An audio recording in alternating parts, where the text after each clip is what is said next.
Most men never discover this. They live their entire lives borrowing their worth from other people's opinions, from a boss who underpays them, from a woman who overlooks them, from a circle of friends who secretly don't want to see them win. They wake up every morning needing someone else to tell them they matter. That is not living. That is begging with a smile on your face. But you're here for a reason. Something inside you is tired. Tired of shrinking. Tired of explaining yourself. Tired of watching lesser men advance while you stand still, wondering what you're missing. I'll tell you exactly what you're missing. Not talent, not connections, not luck. You're missing the one thing that changes everything, the knowledge of your own worth. Not arrogance, not hollow confidence. Something colder, quieter, and far more dangerous. The unshakable, bone-deep certainty of what you are and what you will never tolerate again. Machiavelli understood what most philosophers feared to say. The world does not reward the deserving. It rewards the certain. Men who know their value don't ask for a seat at the table. They build it. This is your awakening. Drop in the comments. I know my worth. I set my price. Number 2. The lie they sold you. From the moment you were old enough to listen, they began programming you. Your parents, your teachers, your society. None of them malicious, most of them well-meaning, but all of them passing down the same poisonous instruction. Be humble, be patient, wait your turn, don't want too much, don't ask for too much, and whatever you do, don't think too highly of yourself. They dressed it up as virtue. They called it modesty. They called it being grounded. But what they were actually doing, whether they knew it or not, was installing a ceiling inside your mind before you ever had the chance to discover how high you could fly. And you believed them. Of course you did. You were young. You trusted the voices around you, so you learned to shrink in rooms where you should have led. You learned to apologize for your ambition. You learned to dim your intensity so that mediocre people around you could feel comfortable. You became an expert at making everyone else feel safe, at the cost of your own power. And here is the darkest part of that lie. The world didn't reward your humility. It exploited it. Every time you stayed quiet, someone louder took the credit. Every time you gave the benefit of the doubt, someone calculated used that against you. Every time you waited patiently for things to be fair, you waited alone because the game was never designed to be fair. It was designed to be won. Machiavelli wrote that a man who is not prepared to be ruthless will always be used by those who are. Read that again.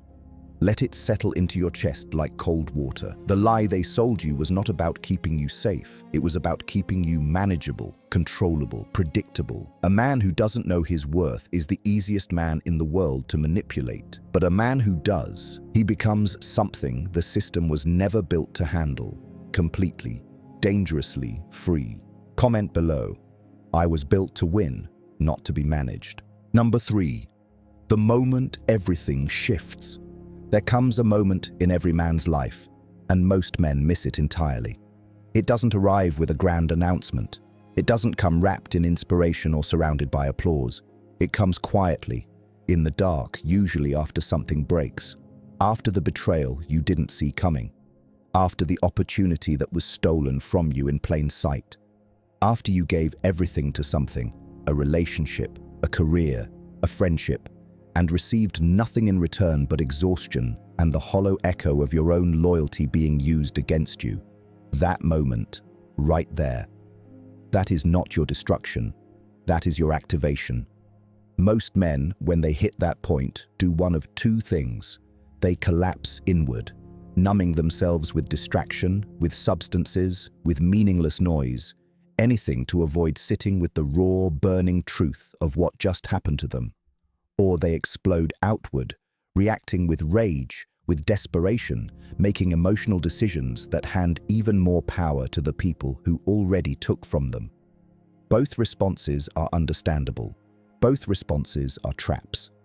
The Machiavellian path is neither. It is something far more disciplined and far more devastating to your enemies. It is stillness. It is the cold, silent decision made in the depth of that broken moment, that you will never again place your worth in the hands of anyone who has not earned the right to hold it. That decision is the pivot point. Everything before it was the old you, permeable, available, exploitable. Everything after it is the new architecture of who you are becoming. A man who has crossed that line doesn't seek revenge. He doesn't need it. He simply removes his energy, his time, and his presence from everything that diminishes him, and he redirects it with surgical precision toward everything that builds him. The shift is internal first. Always internal first, because the moment you change what you accept, the entire world around you is forced to change how it approaches you. That is not motivation. That is mechanics. That is power. Comment below. I don't break, I recalibrate. Number 4, the architecture of untouchability. Untouchability is not a gift. It is not something you are born with, stumble into, or receive from the universe as a reward for suffering enough. It is built, deliberately, methodically, brick by brick, decision by decision, boundary by boundary, constructed in the quiet moments when no one is watching and no one is clapping. And the blueprint has always existed. Most men simply never read it. The first pillar of untouchability is silence. Not the silence of a man with nothing to say, but the calculated silence of a man who understands that information is currency and that most people spend theirs recklessly. When you talk too much, you hand people the map to your insecurities. You show them where to push, where to prod, where to plant doubt. The man who speaks with precision and withholds with intention creates something deeply unsettling in the minds of those around him. Mystery. And mystery in a world of oversharing and constant performance is one of the most commanding forms of power available to you. The second pillar is selectivity. You must become ruthlessly selective about where you invest your energy, your time, your emotion, and your presence. Most men are scattered. They say yes to everything because they are afraid that saying no will cost them something. But here is the cold truth that Machiavelli understood and modern men have forgotten. Every yes you give to the wrong thing is a no you are giving to the right thing. Your attention is finite. Your energy is finite. The man who treats those resources as sacred becomes someone whose presence carries weight because people can feel that he does not give it freely. The third pillar is detachment, not coldness for the sake of cruelty, not emotional unavailability worn as a mask to hide wounds.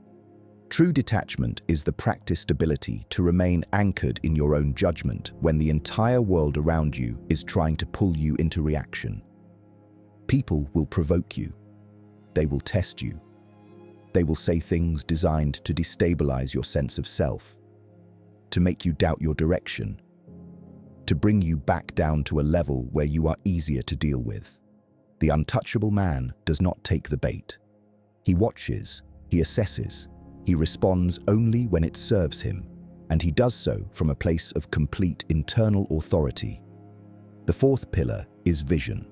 A man without a clear, consuming vision for his own life becomes a supporting character in everyone else's story.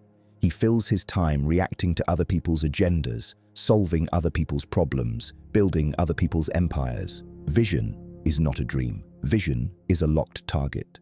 It is the thing you wake up oriented toward every single morning, the North Star that makes every distraction, every manipulation, every attempt to derail you completely irrelevant by comparison.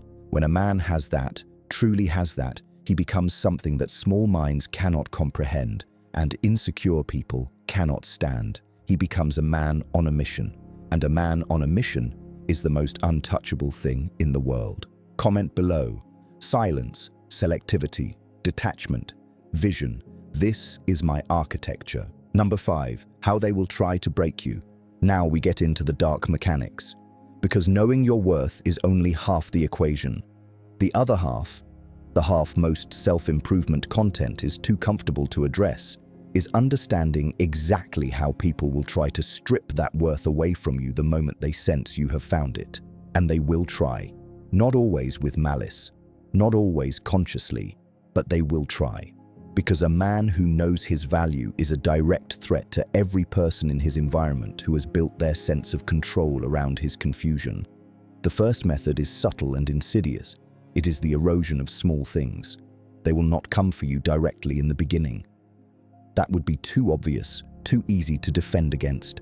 Instead, they start with the edges, a small dismissal here, a backhanded compliment there, a joke at your expense disguised as affection, a moment where your idea is ignored in the room, only to be repeated minutes later by someone else and suddenly celebrated. These are not accidents, these are calibrations. They are testing how much you will absorb before you react, mapping the boundaries of your tolerance, identifying exactly how far they can push before you push back. The man who laughs it off every time, who never draws a line, who mistakes silence for dignity in these moments, he is not being strong. He is being slowly conditioned to accept less than he deserves. The second method is isolation of your confidence. This is where it gets psychological and precise.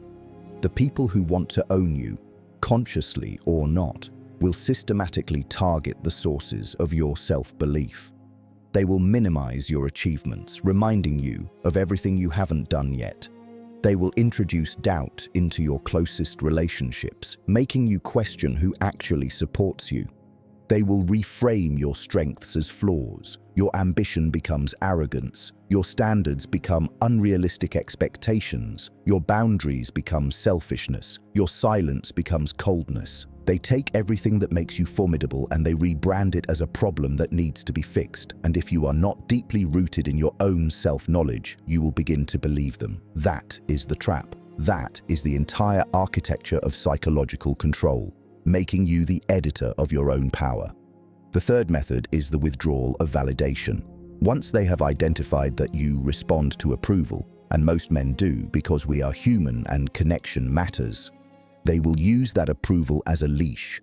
They give it when you comply. They remove it when you assert yourself.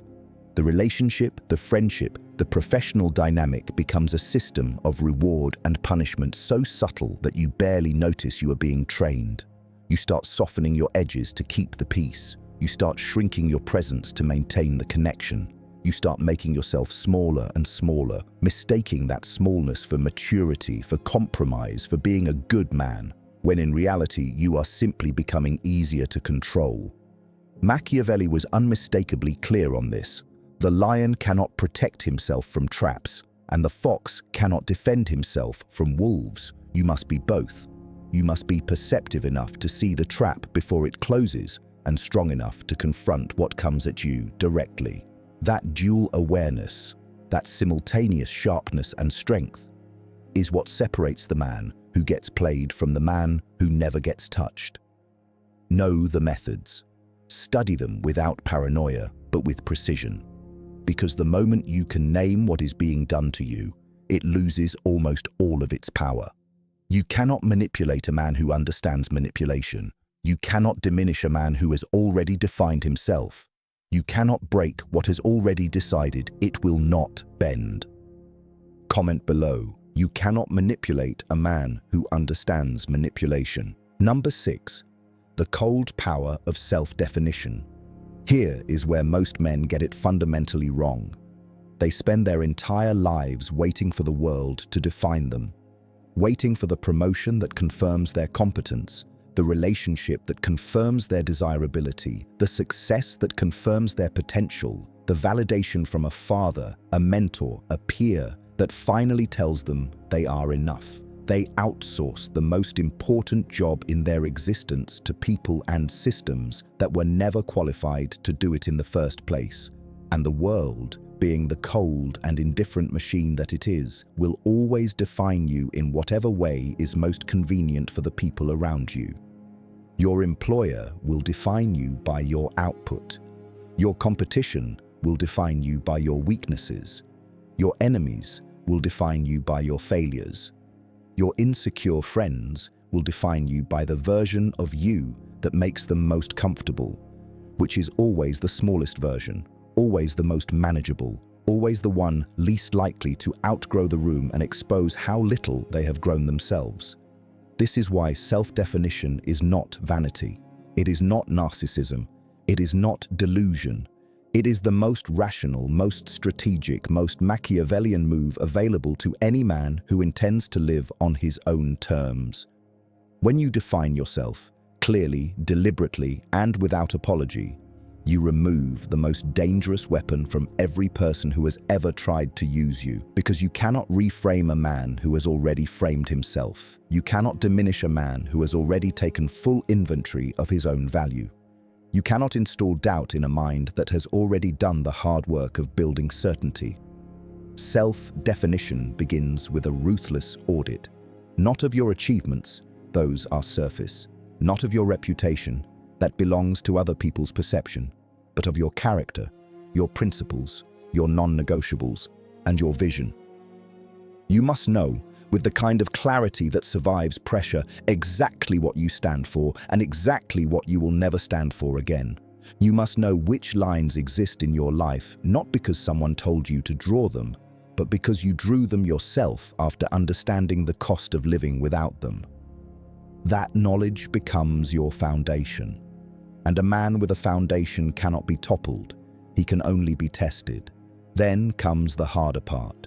You must be willing to live according to that self-definition, even when it costs you something. Even when maintaining your standard means walking away from an opportunity that compromises it. Even when holding your boundary means losing a relationship that could not survive your growth. Even when staying true to your own vision means standing completely alone in a room full of people who chose comfort over evolution. This is where most men fold. Not because they lack the understanding, but because they underestimate the social pressure that comes with being a man who refuses to be defined by consensus. People are deeply uncomfortable around someone who does not need their approval. It disrupts something primitive in them. It triggers their own unexamined inadequacies, and so they push back, with criticism, with exclusion, with the subtle but constant message that who you are becoming is somehow wrong, somehow too much, somehow threatening to the fragile ecosystem of mediocrity they have all quietly agreed to inhabit together. Do not apologize for outgrowing that ecosystem. Do not shrink back into it out of guilt or loneliness or the fear of being misunderstood. Machiavelli understood that the prince who tries to please everyone ends up controlled by everyone. The man who answers only to his own clearly defined standards becomes something entirely different, becomes a gravitational force. People begin to orbit him rather than manipulate him. Opportunities align with him rather than evade him. Respect comes not because he chased it, but because he embodied something so rare and so uncompromising that the world had no choice but to acknowledge it. That is the cold power of self-definition. It does not ask for recognition. It does not perform for approval. It simply exists, solid, immovable, and completely beyond the reach of anyone who ever thought they could own a piece of you by controlling how you see yourself. Define yourself first. Define yourself completely, and then hold that definition like a weapon. Because in a world full of people trying to write your story for you, the most revolutionary act you will ever commit is picking up the pen yourself. Comment below. I define myself. No one else holds that pen. Number 7. The strategic use of your own absence. There is a weapon so powerful, so psychologically devastating, so completely misunderstood by the average man that most will live and die never knowing they possessed it. It requires no money, no status, no physical strength, no elaborate strategy. It requires only one thing: the willingness to withdraw, completely, deliberately, without explanation. Most men believe that presence is power. They show up everywhere, make themselves available to everyone, respond immediately, give their time generously, and wonder why, despite all of that visibility and accessibility, they are still not valued the way they deserve to be. And here is the brutal truth that will reframe everything. Availability is the enemy of value. Think about anything in this world that commands a premium price, a deep reverence, a lasting respect.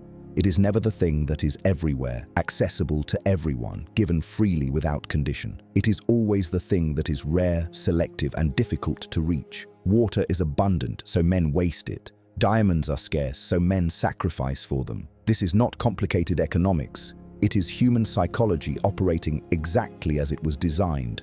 And yet men refuse to apply this same principle to themselves, to their time, to their energy, to their presence. They make themselves endlessly available and then feel confused and wounded when people treat them as though they are ordinary. You are not ordinary, but you will be treated as ordinary for as long as you behave as though your presence costs nothing. The strategic withdrawal of your presence is not pettiness. It is not passive aggression. It is not the immature, silent treatment of a man who doesn't know how to communicate. It is a cold, calculated recalibration of your market value in every relationship, every dynamic, every environment you inhabit. When you go quiet, truly quiet, something fascinating happens in the minds of the people around you. The ones who were taking you for granted suddenly feel the absence of something they never consciously appreciated while it was there. The ones who were testing your boundaries suddenly lose the feedback they needed to keep pushing. The ones who built their sense of control around your predictability suddenly find themselves unanchored, unable to read you, unable to manage you, unable to position themselves advantageously against a man they can no longer fully see. Machiavelli wrote that it is better to be feared than loved if you cannot be both. But what he understood beneath that famous line was something even more sophisticated. The deepest form of influence is not fear, and it is not love. It is uncertainty. A man who is completely predictable is a man who can be completely managed, but a man who can disappear, who can remove his warmth, his attention, his time, his energy without warning and without apology. That man introduces a variable that the controlling mind cannot calculate, cannot neutralize, and cannot sleep comfortably beside. Your absence forces people to confront what your presence was actually worth, and for many of them, that confrontation will be the first honest accounting they have ever done of you. Some will rise to meet the recalibration. They will reach out with genuine respect, with changed behavior, with the acknowledgement that they underestimated what they had. Those people are worth your return. But many will not. Many will respond to your withdrawal with anger, with manipulation, with attempts to pull you back through guilt or manufactured crisis or the sudden performance of affection that was never present when you needed it. Let them perform for an empty room. A man who knows his worth does not return to places and people that only remember his value the moment he leaves. He takes note of who reached and how they reached, and he files that information away with the cold precision of a man who has learned that people consistently show you exactly who they are. If you are disciplined enough to watch instead of react, use your absence like a scalpel. Use it to cut through the noise of who claims to value you and reveal the clean, undeniable truth of who actually does. And then, with that truth clearly in hand, build your world accordingly. Small, intentional, populated only by those who proved themselves worthy of your presence when it was gone. Comment below. My presence is a privilege. My absence is a lesson. Number 8. The man you must become. Everything we have covered until this point, the awakening, the lies, the shift, the architecture, the methods used against you, the power of self-definition, the strategic use of your absence, all of it is preparation. All of it is the clearing of ground, the demolition of the old structure, the removal of every false belief, every borrowed identity, every externally imposed limitation that was quietly governing your life without your conscious consent. But demolition is not the destination. It is only the beginning of construction. And now we must talk about what you are actually building. Because this is where most men who begin this journey make their most costly mistake. They confuse the removal of weakness with the acquisition of strength. They stop being a pushover and mistake that for power. They stop seeking validation and mistake that for wholeness. They build walls and mistake that for being untouchable. But hardness without direction is just damage with better posture. Coldness without purpose is just wounds wearing a sophisticated mask. The man you must become is not simply a harder version of who you were. He is a fundamentally different architecture, stronger, yes, but also more precise, more intentional, more deeply rooted in a value system that he chose rather than inherited. He is a man of absolute internal consistency. What he says and what he does occupy the same space. His word is not a social gesture. It is a binding contract that he holds himself to with more severity than he holds anyone else, because he understands that integrity is not a moral luxury. It is a strategic necessity. A man who is consistent with himself becomes impossible to gaslight, impossible to manipulate through contradiction, impossible to destabilize through external pressure, because there is no gap between his public face and his private truth for an enemy to insert a wedge into. He is also a man of deliberate emotional mastery, not suppression, mastery. There is a critical difference that most men who pursue Stoicism completely miss. Suppression is the burial of emotion because you fear it, because it makes you feel weak, because you have been taught that feeling deeply is somehow incompatible with being powerful. That is false, and it is dangerous. Buried emotion does not disappear. It accumulates, festers, and eventually detonates at the worst possible moment, handing your enemies the most complete victory they could ever hope for. Emotional mastery is something entirely different. It is the practiced ability to feel everything fully, the anger, the grief, the hunger, the love, and to choose with cold, deliberate precision when and how and whether any of it gets expressed. You are not a man without fire. You are a man who decides exactly when the fire serves him and when it must be contained. That distinction is everything. The man you must become is deeply uncomfortable to be around for anyone who profits from your confusion. He does not fill silences out of social anxiety. He does not explain his decisions to people who have not earned the right to understand them. He does not compete loudly, perform publicly, or seek recognition from rooms that were never built to appreciate him. He moves through the world with the quiet, absolute authority of a man who has resolved every major question about his own identity and is now simply executing the vision with everything he has. He invests in himself with the seriousness of a man who understands that he is his own greatest asset and his own most important project. His body, his mind, his skills, his finances, his emotional intelligence, all of it receives the kind of focused, consistent attention that compounds over time into a version of himself that the younger, confused, approval-seeking man he used to be would not fully recognize and would deeply respect. He chooses his circle with the ruthlessness of a general choosing his army, not based on history, not based on comfort, not based on the guilt of long association, but based on alignment, on mutual elevation, on the simple and non-negotiable criterion that everyone in proximity to him must be either growing alongside him or making way for those who are. This is the man you must become, not perfect, not without struggle, not immune to pain or failure or the occasional darkness that comes with being a conscious, feeling human being navigating a world that is indifferent to your suffering, but anchored, decided, moving always forward with the kind of quiet, immovable certainty that makes the world reorganize itself around you rather than the other way around.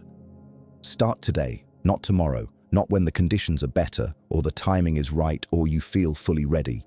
Now, because the man you are. Becoming does not wait for permission. He simply begins. Comment below. I am not becoming harder. I am becoming whole. Number 9. The price of knowing your worth. Nobody tells you this part. Every motivational voice, every empowerment script, every carefully packaged philosophy of self-worth conveniently skips over the chapter that actually matters most, the cost. Because there is a cost, a real one, a heavy one. And if you walk into this transformation without understanding what it will demand from you, you will mistake the difficulty for failure and turn back at precisely the moment you were closest to becoming something genuinely extraordinary. The first price you will pay is loneliness. Not the temporary loneliness of a Friday night with nowhere to be, but the deep, structural loneliness that comes from outgrowing environments, relationships, and versions of yourself that once felt like home. When you begin to know your worth, you will naturally start withdrawing from dynamics that diminish it. You will stop showing up to spaces where you are tolerated rather than valued. You will stop investing in relationships where the exchange is fundamentally unequal. You will stop performing for audiences that were never genuinely in your corner. And as you do all of that, As you make those clean, necessary, self-respecting exits, you will feel the space they leave behind. Do not rush to fill that space. Do not panic and return to what you left simply because the silence is uncomfortable. That space is not emptiness. That space is the room your future is being built in. The second price is misunderstanding. When you change, genuinely change, at the level of identity rather than behavior, the people who knew the old you will struggle to categorize the new you. And human beings are deeply uncomfortable with what they cannot categorize. They will call your boundaries arrogance. They will call your silence coldness. They will call your selectivity elitism. They will call your refusal to over-explain yourself mystery or aloofness or worse. They will construct narratives about who you have become that say far more about their own limitations than about your actual character. And here is what will test you. Some of those people will be people you love. People whose opinions once held enormous weight in your life. Parents who interpret your evolution as rejection. Friends who interpret your growth as abandonment. Partners who interpret your new standards as a personal indictment of who they are. You cannot control their interpretation. You can only control your response to it, which must be compassion without capitulation. Understand their confusion, but do not shrink back into confusion to resolve it. The third price is the weight of full accountability. When you stop blaming circumstances, stop blaming other people, stop pointing outward at the economy, at your upbringing, at the system, at the people who wronged you, and you pick up complete ownership of your life and everything in it. That is an enormously heavy thing to carry. Victimhood, as toxic as it is, offers a certain psychological comfort. It explains your position without requiring your transformation. The moment you surrender that comfort and accept that you are the primary architect of your own reality, every shortcoming, every stagnation, every area of your life that is not where it should be becomes your direct responsibility. That is confronting. That is uncomfortable. That is also the only doorway to genuine power that has ever existed. Because on the other side of that accountability is something that victimhood could never offer you: complete agency. The understanding that if you built this, you can rebuild it. If you allowed this, you can disallow it. If you became this, you can become something else entirely. Machiavelli did not romanticize the path to power. He documented it with surgical honesty, and what he found consistently across every study of every great man who ever seized his own destiny was this: the price was always paid. Always, without exception. The only variable was whether the man paid it consciously, with purpose and direction, or unconsciously, through suffering, without growth. You are here. You are listening. You are already choosing the conscious path. Pay the price with your eyes open, your jaw set, and your vision locked.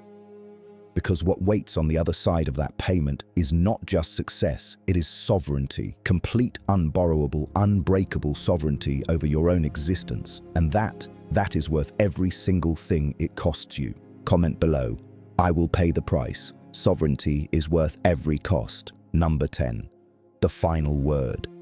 You have sat through 9 parts of truth that most men will never hear, never accept, and never apply. That already makes you different. But different means nothing without decision. So here is the final word. The last thing I will leave inside your mind before you walk back out into a world that will immediately begin testing everything you just absorbed. Nobody can break you when you have decided what you are made of. Nobody can own you when you have taken full possession of yourself. Nobody can defeat you when your definition of victory belongs entirely to you and no one else. This is not motivation. Motivation fades by morning. This is architecture. This is the cold, permanent Machiavellian understanding that the most powerful version of you has always existed. It was simply waiting for you to stop apologizing for it, stop shrinking from it, and finally, completely step into it without hesitation and without permission. The world does not give power to men who wait for it. It surrenders power to men who have already claimed it internally. You have been given the blueprint. Now, go build something untouchable. Drop in the comments one final time: I am unbreakable. I am sovereign. I answer only to my standard. If this series cut deep, like this video, subscribe to Machiavellian Mind and turn on notifications, because what is coming next will go even deeper. The journey has only just begun.